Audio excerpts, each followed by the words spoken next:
Hi, and welcome to the webcast for the fiscal year 2016 FSS Notice of Funding Availability. My name is Amaris Rodriguez, and I am a Housing Program Specialist with the Office of Public Housing and Voucher Programs. And today with me, I have my colleague, Darren Dorset, also a Housing Program Specialist with the Office of Public Housing and Voucher Programs. And thank you for tuning in this morning. I hope you are all doing well. Just a few housekeeping items to talk about before we dive into the presentation today. We have much to discuss today, so we won't be taking any live questions this morning. However, feel free to send any questions that you may have to fss@hud.gov. This webcast is going to be recorded and will be available for future viewing. And we will send the link to access the recorded webcast via the FSS listserv. And we will also put a link on the FSS webpage where you can access this webcast in the future. I wanted to mention that we will be highlighting specific topics of the NOFA during this webcast.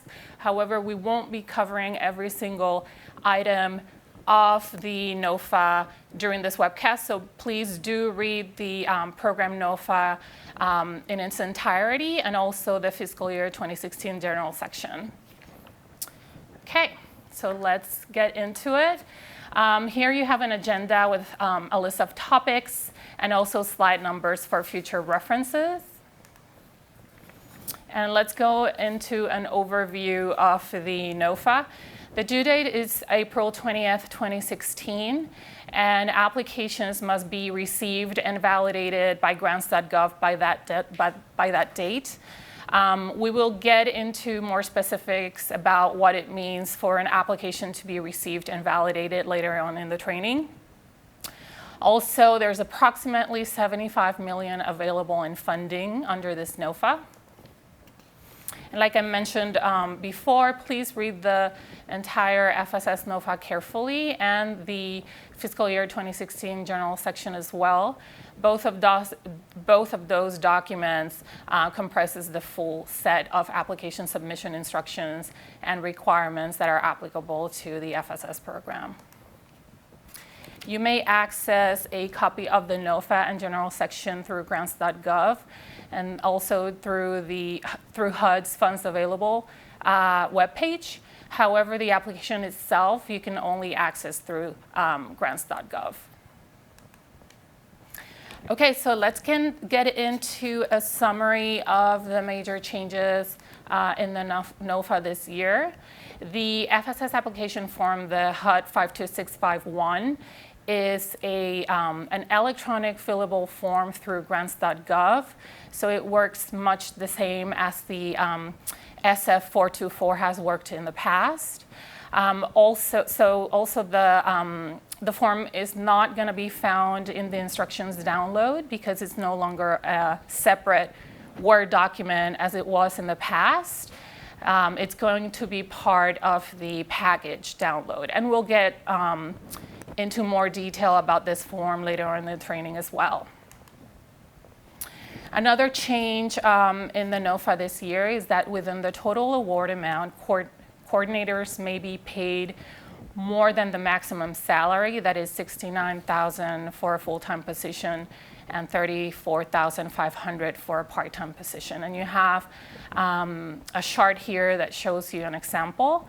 So if the total award amount is over $135,000, as you see in the slide, a coordinator can be paid, coordinator 1 can be paid $70,000, as you see in the example, and coordinator 2 just a little over $65,000. As you can see, coordinator 1 is being paid more than the maximum of $69,000. And we'll get into more detail about this later on in training as well. This is just to give you a summary of the changes.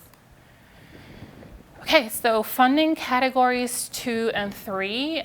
So funding category 2 is for part-time positions that are increasing to a full-time position. And funding category 3 is for new positions. Just wanted to mention that this is not for new applicants. This is for renewal applicants that are applying for new positions that have not been funded in the past for that particular applicant. So for these two funding categories, and again, I will get into more detail about this later on, but for these two funding categories, we're only going to be looking at PIC in order to determine the client to staff ratio, which determines the order of funding within each of those funding categories and eligibility for these funding categories. Now, last year, we used supporting documentation submitted by the applicant to make those determinations. This year, we will only be looking at PIC. And you have more details here in the slide, but I will get into this later on in the training, so I will be moving on. Logic model, the logic model is no longer required under this NOFA. So that's why you have not seen a copy of the logic model in the instructions download if you have, as you have seen in the past. HUD will be providing more information about a department-wide online reporting system. But in the meantime, we will be using Section 17 of the 50058 as the reporting tool for FSS. Okay, so the target period, which as in the past is used to review data in PIC to verify the number of participating families in the applicant's FSS program and other relevant information. And the period is January 1st, 2015 through February 29, 2016.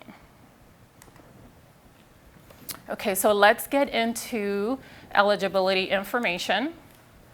Eligible applicants are only those that meet either of the two criteria here in this slide. The first one being that the applicant was funded under any of the fiscal year 2013, 14, and or 2015 FSS NOFAs. So only those applicants will be eligible to apply under this NOFA. This means that if you were last funded under the fiscal year 2013 FSS NOFAs or under the fiscal year 2014 FSS NOFAs, you may apply. New applicants are not eligible to apply, meaning applicants that were not funded under any of those NOFAs.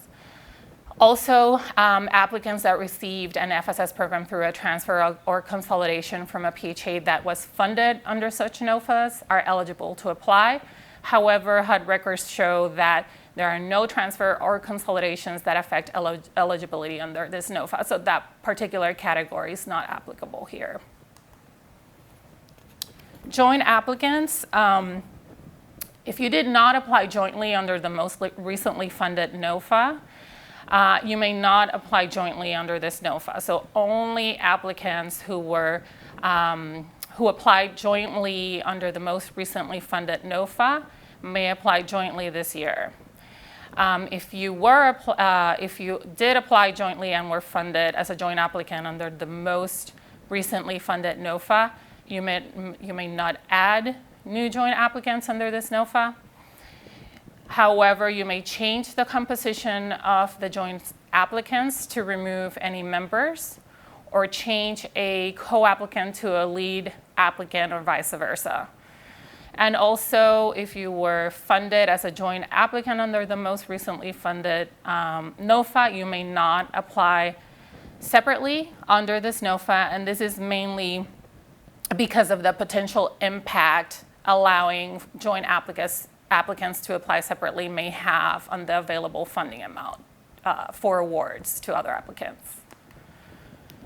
Okay, so then moving on to the number of families served. Eligibility is still based on the number of FSS program participants in your program during the target period of the NOFA. And this includes public housing, housing choice vouchers, including project-based voucher participants, and PVRA, that's project-based rental assistance residents. The formula remains the same as in prior years. That is 15 to 24 FSS families to support one part-time position, 25 families to support one full-time position, and an additional 50 families to support each additional position before the first full-time position. And you have the numbers right there on your slide. So the number of FSS families served is used to determine your eligibility for funding, but it does not create a limit on the number of families that you can serve in your FSS program. In fact, the NOFA encourages grantees to serve at least 50 FSS participants per full-time coordinator position. So let's get into funding of part-time positions beyond the initial position, that is 1.5 positions or 2.5 positions, et cetera. Generally, applicants will not be funded for part-time positions beyond the initial position unless the applicant was funded for a part-time position beyond the initial position in the most recently funded NOFA, or if the applicant is under a transfer or consolidation whose combined cap on number of renewal positions includes a part-time position beyond the initial position. But that's not applicable to this NOFA because, as I mentioned previously, our records show that there are no transfer or consolidations that affect eligibility under this NOFA. So if you were funded in fiscal year 2015 for 1.5 positions, for example, then you may be funded for 1.5 positions this year. And if you were not funded in the most recently funded NOFA for 1.5 or 2.5 positions, but rather a whole number, then you are not eligible for a part-time position beyond the initial position under this NOFA. So let's get into how the number of families served formula applies to those applicants that are actually eligible for a part-time position beyond the initial position. Basically, you must have at least the number of FSS families required for the next full-time position to be eligible for your caps, for your cap on number of renewal positions and for your cap on renewal funding amount. And let's see an example of this in the next slide. So in this example, PHA-A was last funded in fiscal year 2015 for 1.5 positions. So that's the PHA-A's cap on renewal positions. And it was funded for $89,000 in fiscal year 2015, and that's PHA-A's cap on renewal funding amount. And in the fiscal year 2016 target period, PHA-A had 75 FSS families in their FSS program. So in this particular example, PHA-A will be eligible for the full 1.5 positions at $89,000 because PHA-A has 75 FSS families in their program, which is the required minimum for 2 positions, which is the next full position. In this example too, PHA-A was also funded for 1.5 positions in fiscal year 2015 at $89,000. However, PHA-A in this example only has 68 FSS families in their FSS program during the fiscal year 2016 target period. So in this example, PHA-A will only be eligible for 1 position because they don't have the 75 FSS families that are required to be fully funded for the 1.5 position. Okay, so there are only 2 threshold requirements, 2 general section threshold requirements this year as in last year. The first one is timely submission of applications, and the second one is resolution of civil rights matters prior to the application deadline date. Now, the specifics about these 2 threshold requirements can be found in the NOFA, so again, please read that carefully. There are no program-specific threshold requirements this year, and applicants that do not meet these threshold requirements will not be evaluated. So we won't be looking at your application if you don't meet these 2 threshold requirements.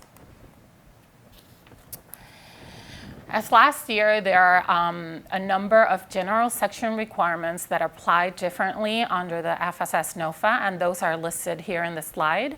And also there is more detail about how these particular requirements apply differently to the FSS NOFA in the FSS NOFA in section 3C3A. So please do take a close look at that section as well. Getting into award information, eligible activities continue to be the same as in prior years. That is, that for the payment of salary and fringe benefits of FSS program coordinators. And funding awarded through this NOFA may be used to serve public housing residents, housing choice voucher participants, including PVV, and PVRA residents, project-based rental assistance. Salary comparables continue to be required as evidence of salary comparability to similar positions in the local jurisdiction of the applicant, and they must be kept on file in the PHA or Tribe TDHE office. A note is that it is very likely that HUD will be requesting salary comparables to be submitted next year. So please be sure that you have them on file, and please be sure that the amount you are requesting is in line with similar positions in your area. So that's very important. Funding restrictions. So let's get into the different caps that we have in the NOFA. The cap on number of renewal positions means the most recent number of FSS program coordinators positions funded for you specifically. So that means the number of fiscal year 2015 FSS program coordinator positions funded, or the fiscal year 2014 FSS program coordinators positions funded, or the fiscal year 2015 Housing Choice Voucher FSS program coordinators positions funded, plus any 2013 Public Housing FSS program coordinator positions funded. Now, our records show that in 2013, all of the eligible applicants who were last funded in that year were either funded under either of those two NOFAs, the Housing Choice Voucher FSS or the Public Housing FSS, but not both. You will not be awarded more than this cap for your renewal positions, but you may apply for new positions under funding category 3. And a limited number of applicants may apply for a new part-time position under funding category 2. And we will get into more detail on these two different funding categories later on. So the cap on funding amount for renewal position, this is the money. Before we were talking about the number of coordinator positions. Now we're talking about the funding amount. The cap is going to be the most recent FSS funding amount, specifically what you were funded for in 2015, or in 2014, or in 2013, in the 2013 NOFA. If funding was prorated under any of those NOFAs, then the funding will be considered as the eligible amount before any proration. And just as a reference here, fiscal year 2013 Housing Choice Voucher FSS funding amounts and 2014 FSS funding amounts were prorated, not the fiscal year 2015 funding amounts. So you will not be awarded more than this cap for your renewal positions, but you may apply for additional funding for new positions under funding category 3. And a limited number of applicants may apply for a funding increase for a part-time position that is increasing to a full-time position under funding category 2. So this is new this year, so I want to spend a little bit of time on this. The cap on total award amount, it's HUD. So HUD will determine the total award amount in the following way. We will look at your renewal positions, and you will not be awarded more than your cap on funding amount for renewal positions, as I described before. So that's your renewal funding amount. For new positions under funding category 3 or 2, a maximum of $69,000 is available for each full-time coordinator position funded. Now, within that total award amount, coordinators may be paid more than the maximum salary of $69,000 for a full-time position and $34,500 for a part-time position. And let's see an example of that in this following slide. So as you can see here, For this particular applicant, the cap on renewal funding amount, that's what they were last funded for in the past 3 years, is $132,000. This particular applicant was also funded in this example for one new position at $69,000.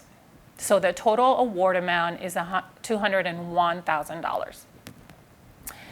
In this particular example, the salary for the first coordinator is provided at $72,000. The salary for the second coordinator is provided at $70,000. And the salary for the third coordinator is provided at $59,000. That is allowable under the NOFA. As you can see, coordinator 1 and 2 are receiving more than $69,000. So as long as it's within the $201,000 in this example, this particular applicant can distribute that money among coordinators as they see fit. There's no limit. Funding increases. Applicants may request a funding increase for a part-time renewal position that is increasing to a full-time position under the NOFA's funding category 2. And the funding increase is based on the applicant's request, subject to a cap of $69,000 for a full-time position. This is the only scenario where a funding increase for renewal positions is allowable. However, you may choose to request funding for your renewal positions in different amounts from the most recent award, subject to salary comparability requirements. And let's see an example of this in the following slide. So in this particular example, the applicant was last funded in fiscal year 2015 for a total of $115,000. And in fiscal year 2015, the salary distribution was, for the first coordinator, $55,000, and for the second coordinator, $60,000. In fiscal year 2016, this particular applicant is requesting a change in the individual amounts for their coordinators within the total of $115,000, and that is allowable. So as you can see in the example in the slide, this particular applicant is requesting $48,000 for their first coordinator in 16 and $67,000 for their second coordinator in fiscal year 2016. So the salary distribution among individual coordinators is a little bit different in this year's request, and that is allowable. Okay, ineligible activities remain the same as in last year's NOFA with some clarifications. So performance of routine HCV or public housing program functions to enhance the effectiveness of the FSS program is still allowable. However, the NOFA clarifies that FSS must remain the coordinator's primary function, and also that performance of routine administrative functions for the Housing Choice Voucher and Public Housing Program for non-FSS families is not an allowable use of FSS funds. Also that FSS funds, while FSS funds may be used to perform homeownership functions for FSS families, that cannot be the sole function of an FSS coordinator. It can be part of the functions, but not the sole one. Okay, so let's get into Appendix D and supporting documentation. As in prior years, the NOFA includes a report as Appendix D that has the information listed in the slide. Namely, it provides the number of FSS families for the particular applicant during the NOFA's target period, as is shown in PIC. It also shows FSS co-applicants in the most recent funding year. It shows the number of FSS coordinators that are supported by PIC data. It shows your caps. It shows the cap on number of renewal positions and the cap on the funding amount, as I discussed previously. And we have a new data point in the Appendix D this year, which is whether the applicant is eligible under funding category 2. I did want to mention that this report was corrected after the NOFA was published, and that correction was posted in grants.gov, so it's available in grants.gov.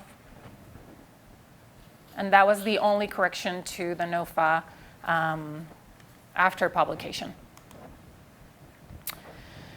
Okay, so you must include documentation with your application to confirm the correct number of FSS participants in your program during the target period, only if any of the situations below applies to you. If none of these situations applies to you, please do not submit supporting documentation to correct your PIC numbers. It's not necessary for you to do so.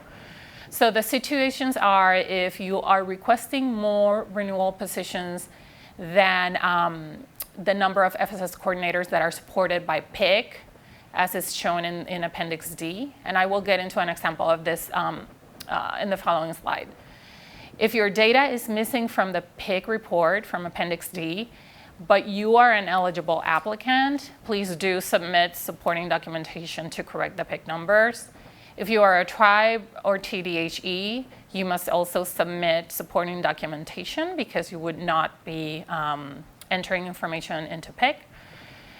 And the last one is for a small subset of applicants that may be serving project-based rental assistance families and FSS during the NOFA's target period. So if you were in fact serving project-based rental assistance residents in your FSS program during the NOFA's target period, then you must include documentation to support PIC only if these families are not reflected in the PIC report. If the situations I described earlier apply to you, and or you are applying for funding categories 2 or 3. And I will get into more detail about how this particular provision applies to funding categories 2 or 3 later on. Also, if this applies to you, then you have to indicate which participants were project-based rental assistance participants in your FSS program. So here is an example of a PHA that, or an applicant that has to submit supporting documentation. In this example, the number of FSS participants in PIC shows as 70. The number of coordinators supported by the PIC data is 1. And the cap on number of renewal positions for this particular applicant is 2. So if this particular applicant wants to be fully funded for those 2 positions, they must submit documentation showing that they have enough FSS participants in their target period of the NOFA to be funded for those 2 positions. So basically, they have to show that they have 75 FSS families in their program during the target period. This example shows an applicant that does not need to submit supporting documentation. So in this example, the applicant has 78 families, FSS families in their FSS program during the NOFA's target period as shown in PIC. The number of FSS coordinator positions supported by PIC therefore is 2. And the cap on number of renewal positions for this particular applicant is also 2. So in this case, the applicant does not need to submit supporting documentations because PIC already supports its cap on number of renewal positions. The only exception here, or the only reason why this particular applicant would submit supporting documentation is if they served PVRA residents during the NOFA's target period that are not reflected in the PIC numbers, and the applicant is applying under funding categories 2 or 3. So that's the only exception where this particular applicant in this example would submit supporting documentation. Okay, so let's get into application review. And let's talk about funding priority categories. So the funding category 1 is for renewal positions. So this is basically the positions that you were last funded for. This is basically funding your cap on number of renewal positions and your cap on funding amount. If the request for renewal positions, the total request for renewal positions is more than there is funding available, then HUD will equally prorate each award. Now, if there is enough funding to fund every single applicant under funding category 1 and there's still leftover funding, then we will get into funding category 2. And funding category 2 is for a funding increase for part-time renewal positions that are increasing to a full-time position. So this is specifically for a position that you have on staff already that has been funded by HUD in one of the most recently funded NOFAs. And it's a part-time position that is now converting into a full-time position. This funding category allows you to request for that funding increase. So this is only applicable if your cap on number of renewal positions is 0.5, 1.5, 2.5, etc., because it's specifically for a part-time position that is increasing to a full-time position. And you must have enough FSS families during the target period of the NOFA for the next full-time position. Appendix D specifies whether you are eligible under this category, as I mentioned previously. But I should clarify that the information on Appendix D is based specifically on PIC. So if you served PVRA residents during the NOFA's target period that are not reflected in the PIC numbers, then you may be eligible under this funding category. And in terms of how we will fund positions under this funding category, we will do so in the order of the applicants with the highest clients to staff ratio. So those applicants that are showing to have the highest caseload will be funded first. And let's see an example here of funding category 2. So in this example, there is enough funding left after category 1 awards to fund only 2 category 2 positions. And there are 3 PHAs that are applying for funding category 2 positions, PHA A, B, and C. So in this example, PHA A's cap on number of renewal positions is 1.5, as is PHA B's cap on number of renewal positions. And PHA C's cap on number of renewal positions is 0.5. The FSS families required for PHA A to be funded under this funding category is 75, which is the number of families required for the next full-time position, as is for PHA B. And it's 25 FSS families required for PHA C to be funded under this funding category. The next row in this table shows you the client to staff ratio for each of those PHAs. Now, since we only had enough funding to fund 2 category 2 positions, PHA-C will not be funded in this example. Only PHA-A and PHA-B will be funded in this example because PHA-A and PHA-B have a higher client to staff ratio than PHA-C. Okay, so funding category 3 is for funding of new positions.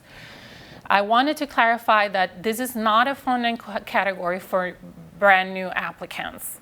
This is a funding category for renewal applicants, meaning applicants that were last funded in fiscal year 2015, 14, or 13, that want to be funded for new positions. So applicants may only request and be funded for a new full-time position or positions under this funding category. And you may request up to $69,000 per new position. You are also required to have the number of FSS families to support your request for a new position during the target period of the NOFA. And let's see an example of this in the next slide. So you can see here the cap on number of renewal positions for this particular applicant is 2. This is what they were last funded for in the past 3 years. This particular applicant is requesting 1 new position. So the total positions requested by this applicant is 3. Therefore, the number of FSS families required for this particular applicant to be fully funded for the 3 positions is 125 FSS families. In terms of how we will fund positions under this funding category, we will fund based on a round-robin approach, starting with applicants that have the highest client-to-staff ratio. So as in funding category 2, we will be funding those that have a higher caseload first. And let's see an example of this in the following slide. In this particular example, there is enough funding for 4 new positions, and only 3 PHAs applied for and were eligible for funding category 3. So there is enough funding after funding category 1 and 2 in this example for 4 new positions. As you can see here, PHA-A has the highest clients to staff ratio, followed by PHA-C, and then followed by PHA-B, and then by PHA-C. PHA-A is requesting 3 new positions, PHA-B is requesting 2, and PHA-C is requesting 2. Now remember that we only have funding in this example for 4 new positions. So as you can see here, the order of funding will be during the first round, 1 position for each of these 3 PHAs, and in the second round, 1 position only for PHA-A.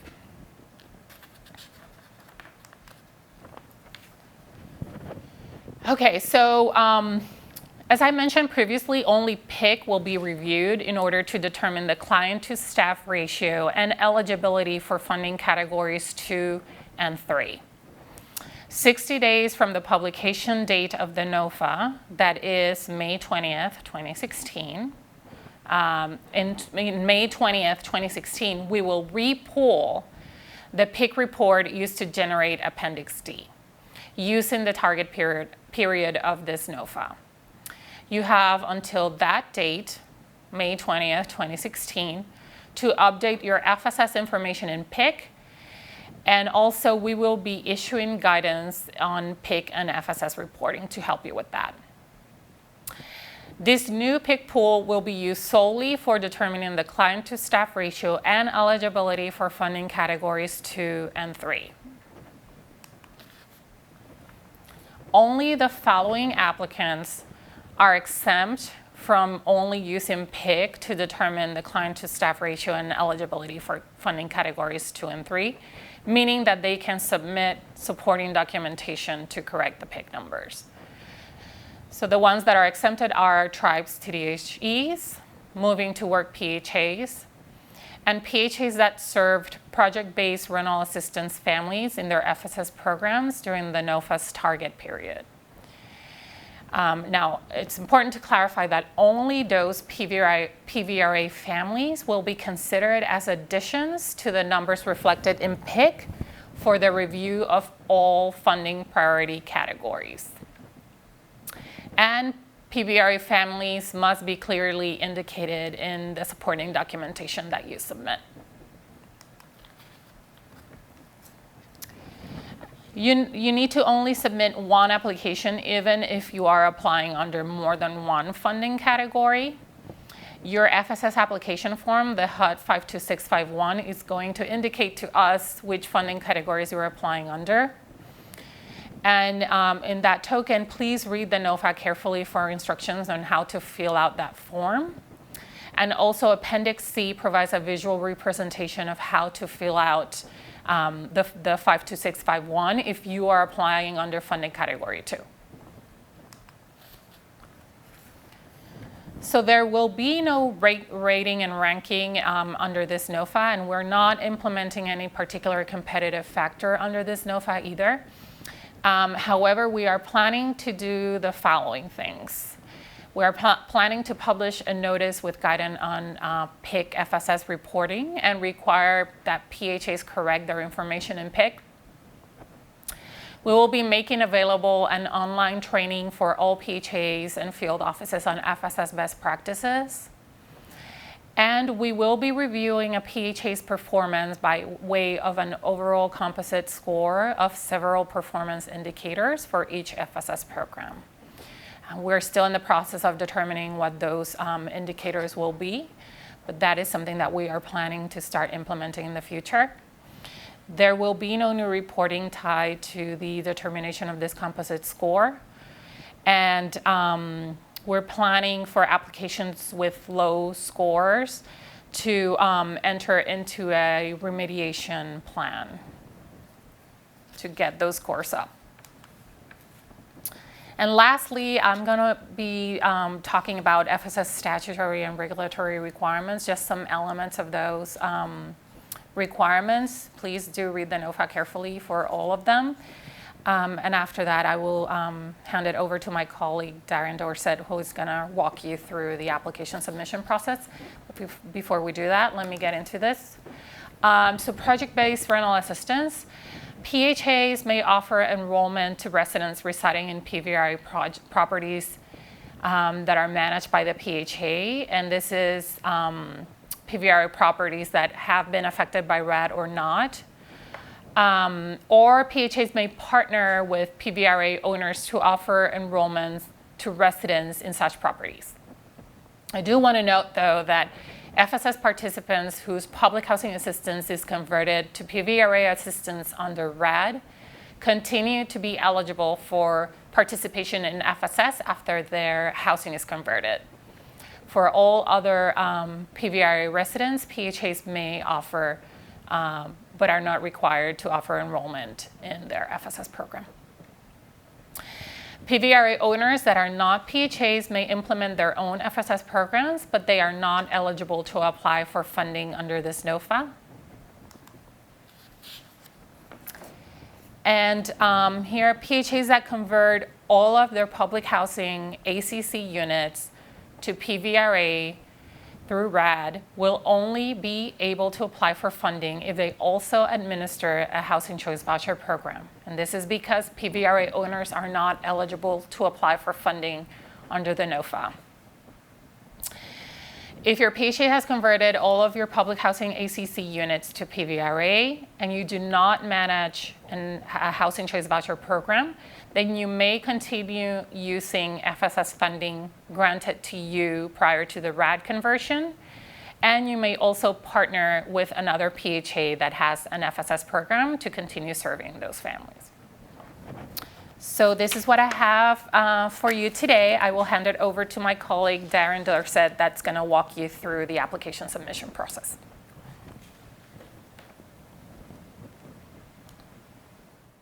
Good morning, all, and thank you, Amaris. Again, my name is Darren Dorset. I also work in the Housing Voucher Management and Operation Division here within the Office of Public and Indian Housing. I want to take a few moments to talk about a few things.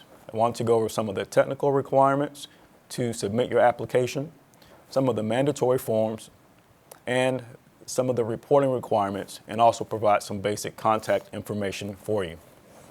First, let's go over some of the registration and application submission requirements. First, all applications must be submitted through grants.gov. In order for you to do this, you must have a valid, active System for Award Management registration, or SAM, as well as a valid DUNS number. You cannot get into the grants.gov world without an active, valid SAM.gov registration. You can also find some additional information on that SAM registration process at the link below in the slide. Again, on that grants.gov registration process, it could take up to 2 to 4 weeks if there are any data or informational issues that need to be resolved. Again, but don't want to understate but applicants will not be able to submit their applications without having the proper credentials in SAM or grants.gov.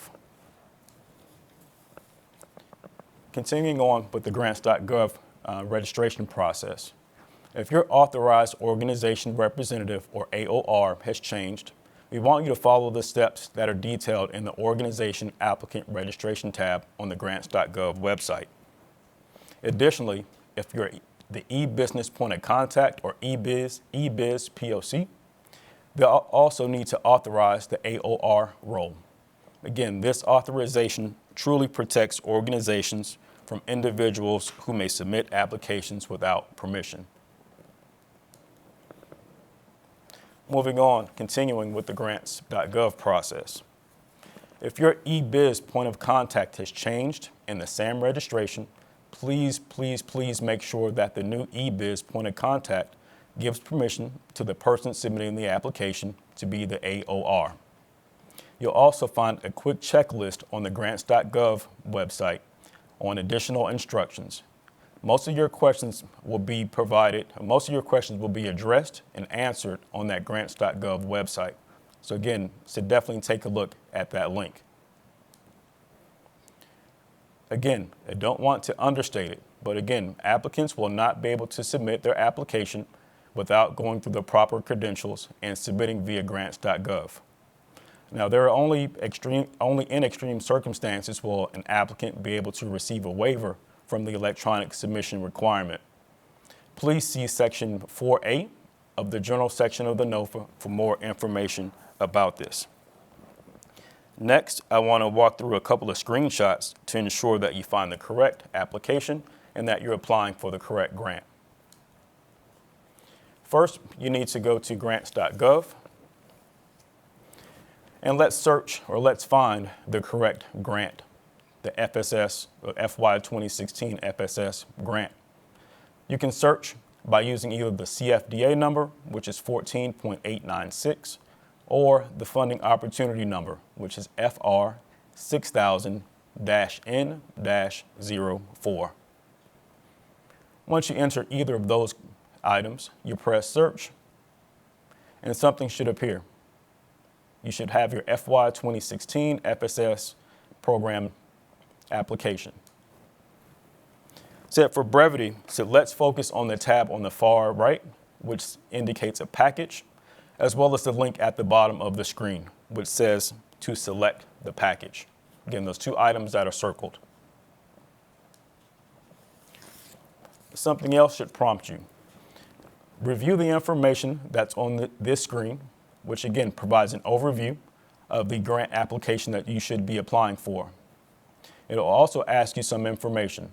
If you'd like to be updated with any changes in the program NOFA or in the NOFA or application package, simply indicate your email address, confirm it, and press submit.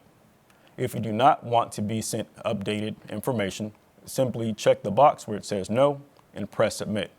But I would certainly encourage all PHAs to enter their email address to be provided with updates should any become available. So next, we're going to go into downloading the application package as well as downloading the instructions.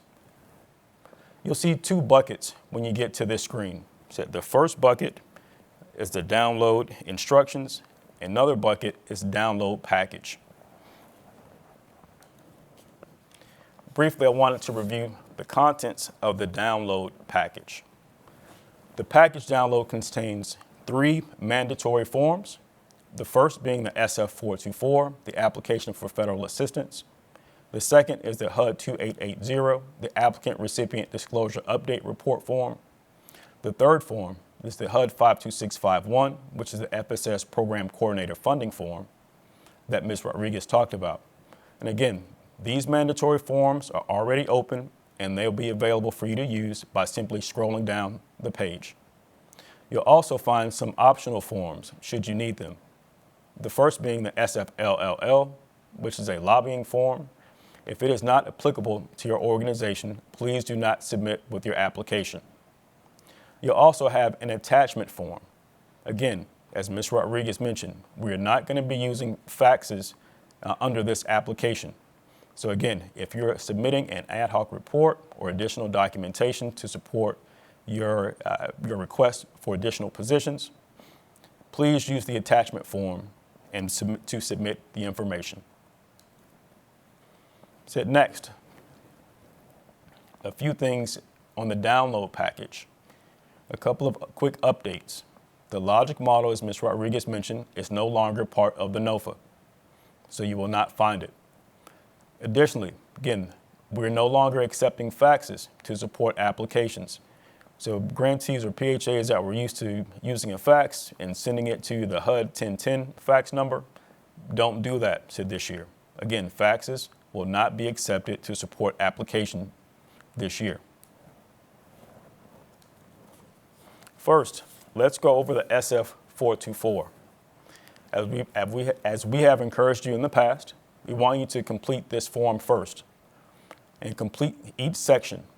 Again, you'll see that it's a fillable form. Many of the required, or all the required information or fields are highlighted in yellow.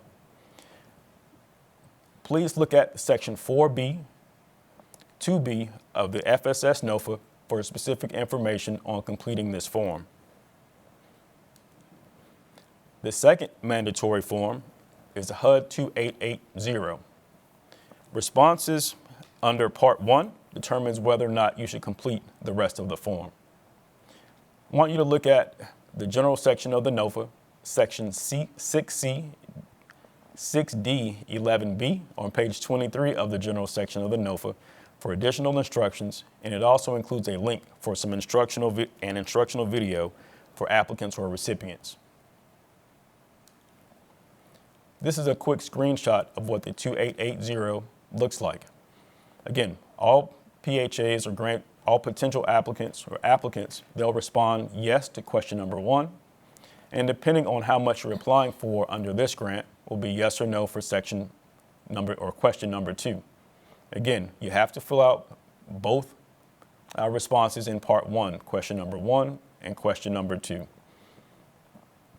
If you answer yes to question number 2, you'll be required to complete Part 2 and Part 3, even if there's an NA in those sections. The third mandatory form, which is really critical, is the HUD 52651 form, or the FSS Program Coordinator Funding form. As Ms. Rodriguez talked thoroughly in the previous section, it's no longer a Word document, but it's a fillable PDF form. So again, if you're looking for a Microsoft Word document, as you've done in the past, you won't find it. Okay? Hopefully this will make the application process or completing the application a little easier for you. Similar to what you've done in the past, in Part 1 is basic or general information about your organization. You want to provide the PHA name, the address, PHA number, or your PHA code, for example, FL005. You'll also have some additional information for a joint applicant. There's also a feature if you're applying for more than 2 applicants. Simply press the Add Joint Applicant feature. In Part 2A, again, this covers the previously funded positions or the renewal positions. We want you to list the salary amount being requested and the salary type being either part-time or full-time for each position that you're requesting funding for. I believe this section is defaulted with about 4 or 5 rows. Simply press the Add Additional Positions function for additional rows to appear. Next, we'll quickly go over Section 2B, which covers new positions. Similar to Section 2A, we want you to provide the salary amount requested and the salary type for each new position that's being requested. Okay? Again, these are positions that have not previously been funded under a NOFA. As Ms. Rodriguez talked about before, PHAs that are going from part-time to full-time, again, you might indicate, or you should indicate, a part-time new position. If a PHA is applying for an additional new position, you simply want to indicate full-time in that section.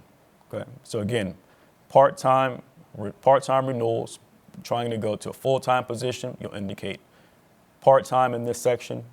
Say grant PHAs that are applying for a renewal full-time position to an additional full-time position, simply indicate full-time in that section. Next, in Part 2C, the total requested.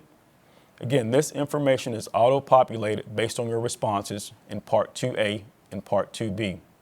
So certainly review it, sit thoroughly, make sure that the information is populated correctly. And next, section or Part 2D, which is the total number of families under FSS contract during the NOFA target period. We want you to enter the correct number here. Say whether or not it's reflected in the PIC or Appendix D or not. You want to enter the correct information for your PHA, whether or not you are submitting documentation. In the example that you have here on the slide, if Appendix D says you have 30 participants, but you really have 40 and you're applying for one position, you do not have to provide additional or supporting documentation because there's no difference in your eligibility. However, we do want you to indicate 40 in this section in Part 2D. So again, say whether or not you're providing supporting documentation or not. In Section 2D or in Part 2D, provide the correct number of families that are under contract during that target period. Additionally, for the 52651 form, I want you to thoroughly read page 22 of the program NOFA, particularly sections 4B, 2C, for additional instructions on how to complete this form. So next, we're going to jump over to the download instructions bucket. The instruction download contains two important pieces. The first is the general section of the NOFA. Another item is the FSS program NOFA. You'll also have a HUD 2993, which is the application receipt document. But again, this is only applicable if a waiver has been approved. Just keep in mind that HUD has not approved any waivers in the past several years. And again, if you are seeking a waiver, it must be submitted 15 days before the application deadline, or April the 5th.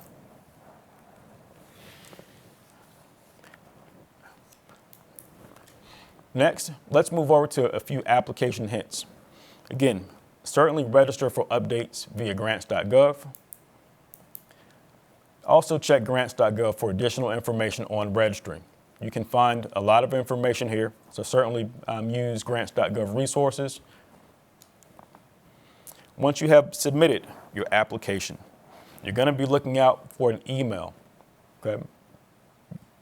The email notification needs to indicate that your application has been validated or it has been rejected with errors.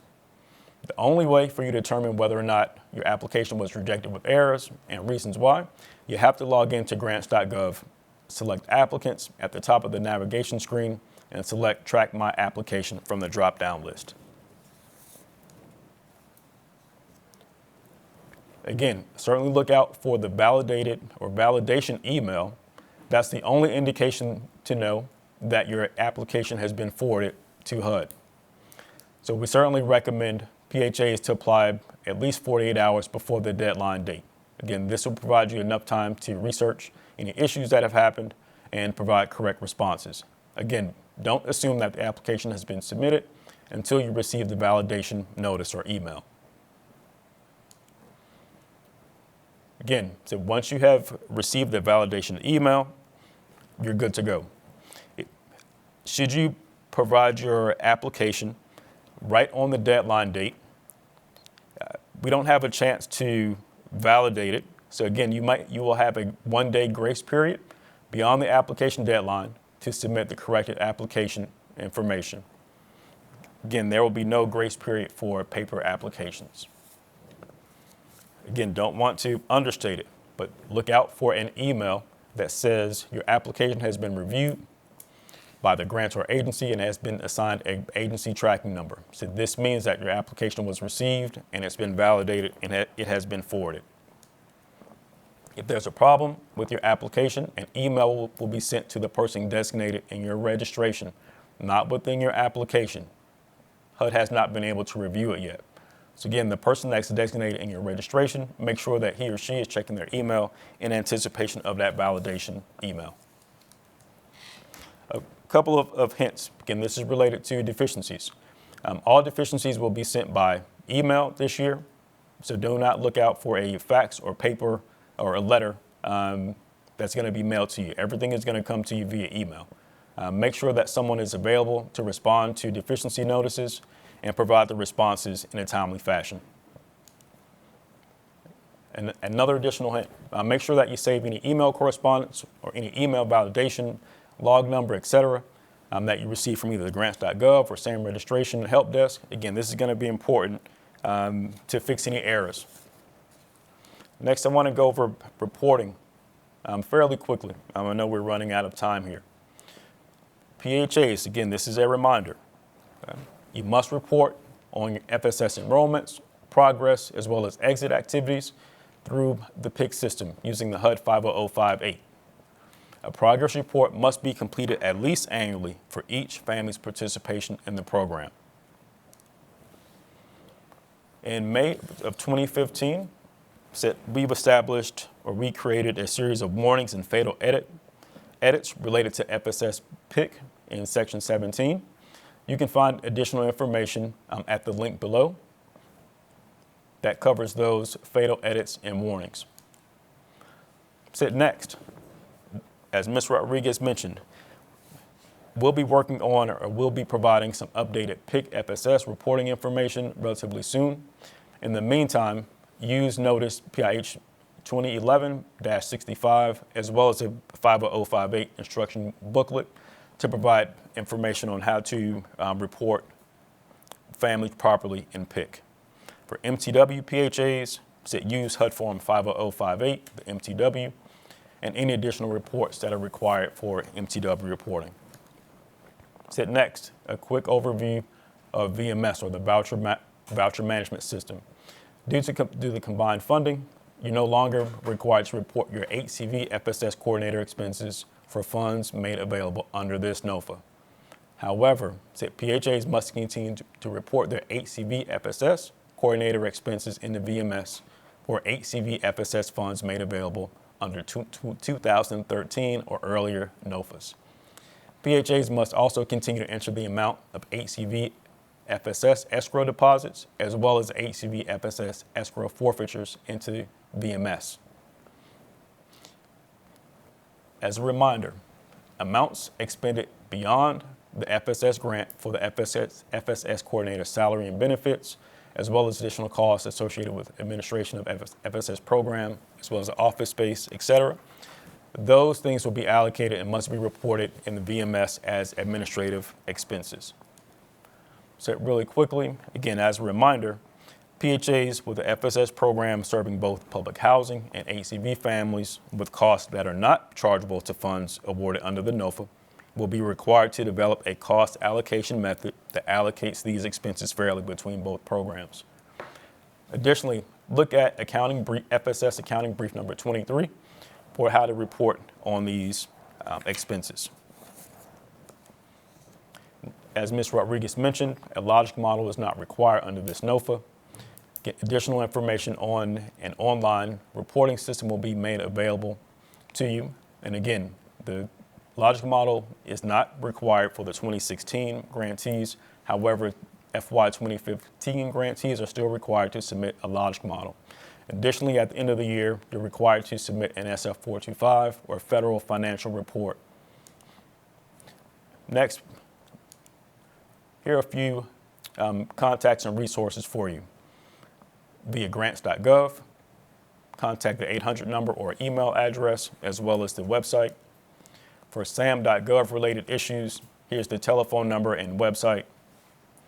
Please keep in mind that SAM.gov registration issues may take several weeks.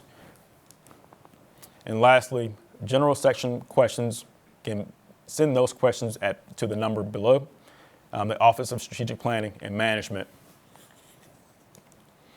Lastly, if you have questions about the LOCS process or line of credit control systems, use the telephone number listed in the screen, as well as the email address. You'll also have some additional information on LOCK's guidelines at the link below. Lastly, if you have questions about particular questions or program policy questions, please send them to fss@hud.gov. Please do not contact the program office for grants.gov or SAM-related questions. Lastly, a few additional resources you'll find at the Funds Available page, the FSS listserv, which you can subscribe to, as well as the FSS webpage. All those links are there on your screen. If you need additional help, again, please send an email to fss@hud.gov.